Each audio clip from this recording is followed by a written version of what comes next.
વિસ્તારમાં ભીમરાડ ખાતે આવેલ પાર્ટી પ્લોટ પર ચાલતા ડીજે અને ક્રિકેટ ગ્રાઉન્ડ પર ચાલતા શોરબકોરને લઈ સુરત પોલીસ કમિશનરને મેલ દ્વારા ફરિયાદ કરાઈ છે।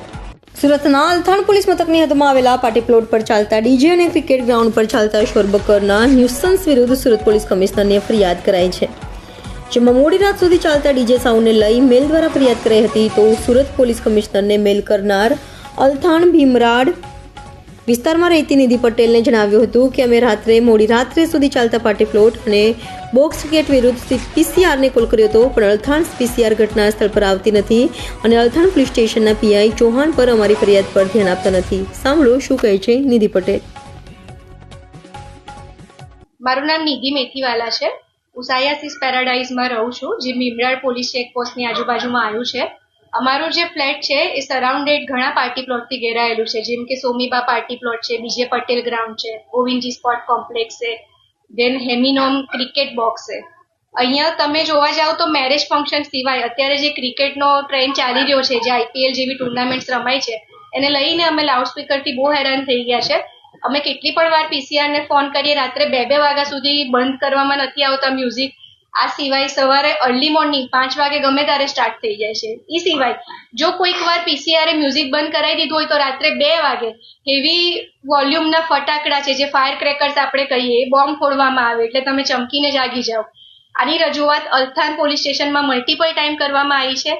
ચૌહાણ સાહેબને, પીઆઈને અમે લોકો પર્સનલી મળેલા છે અને અમારી આખી બિલ્ડિંગના ઘણા લોકો ગયા વર્ષે બી રજૂઆત કરેલી છે, રિટર્ન કમ્પ્લેન્ટ બી કરેલી છે।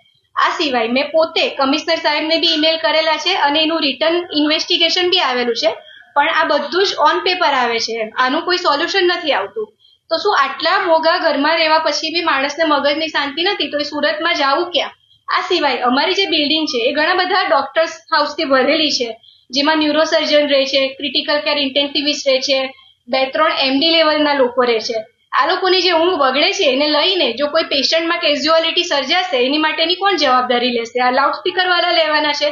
એ સિવાય અમને પરમ દિવસનો પણ હું ઇન્સિડન્ટ કહું, રાત્રે 2:30 વાગ્યા સુધી ડીજે ચાલતું હતું, જાણી જોઈને પીસીઆર ત્યાં ઊભી હતી તો પણ બંધ નહીં કરાયું અને અમારી સોસાયટીના મેમ્બર્સે જાતે જઈને બંધ કરાવેલું છે, જેનો વિડીયો બી અમારી પાસે અવેલેબલ છે।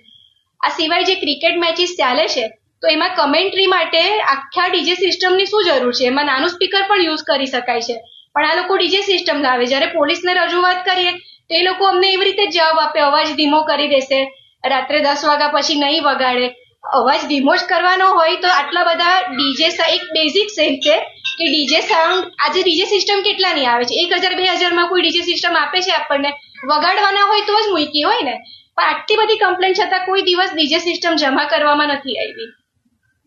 એ સિવાય મલ્ટિપલ કમ્પ્લેન્ટ પછી સાહેબ એવું કમિટમેન્ટ કરે છે, ચૌહાણ સાહેબ, પીઆઈ, કે અમે 10 વાગ્યા પછી પિન ડ્રોપ સાયલન્ટ કરાવી શકીએ, દિવસમાં અમે કોઈ હેલ્પ નહીં કરી શકીએ, પણ 10 વાગે શું 12 વાગે પણ બંધ નથી થતું। હા, લાડી બંધ કરાવવા માટે પીસીઆર એકદમ સમયસર આવી જાય અલથાણમાં, તો એ જ પીસીઆર ને ત્યાં આટો મારતી હોય તો પરમિશન, આજે કોઈ પણ જાહેર ફંક્શનની પરમિશન અલથાણ પીઆઈ તરફથી જ આપવામાં આવે છે, તો એમને એ પણ